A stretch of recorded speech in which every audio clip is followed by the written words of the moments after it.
তো আমার পায়রা একটা ডিম পেড়েছে, তো ওই জন্য আমি এটা রেডি করছি। রেডি হয়ে যাক। এ দেখো আমাদের কমপ্লিট হয়ে গেল। তো আমার ছেলে আমাকে সাহায্য করতে এসছে, ও কাটাকুটি করছে।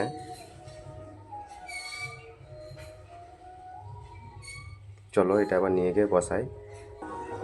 তো দেখতে পাচ্ছ সকাল থেকে খুব বৃষ্টি হয়েছে, ছাদ দেখলে বুঝতে পারবে। ওই জন্য পায়রা খুলিনি, আমার এখনও আছে পায়রা, খুলি পায়রাগুলোকে। তো দেখতে পাচ্ছ কালকে বিকেলবেলায় পায়রাটা ডিম দিয়েছিল একটা।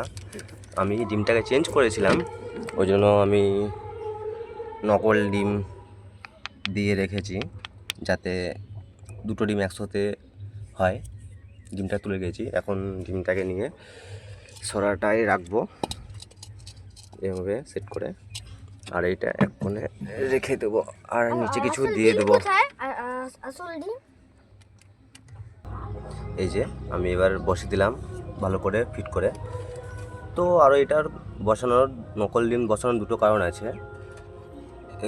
তোমার যদি দেখা গেল একটা ডিম পারলো,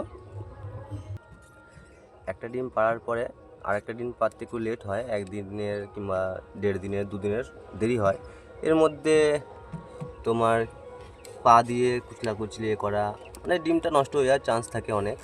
ওর জন্য প্রথম ডিমটা পেরে কেউ ডিমের মধ্যে তা দেয় না, ওর জন্য আরও এরকম করা। দেখতে পাচ্ছ এটা আমার এক জোড়া সবুজের, এটা একটা শ্বেত। এখানে দুটো পায়রা আছে, এই পায়রাটা একটু খারাপ হয়ে গেছিলো, আমি নিয়ে এসেছিলাম, কিন্তু ভালো আছে। আর ওটা একটু খাম হয়ে গেছে, মানে আলাদা করে রেখেছি এটা। দেখতে পাচ্ছ পায়রাগুলো খুব ভালো উড়ে আকাশে, ডিম দিয়েছে। তো ডিমটাকে আমি তুলাবো ভাবছি এবার, চলো।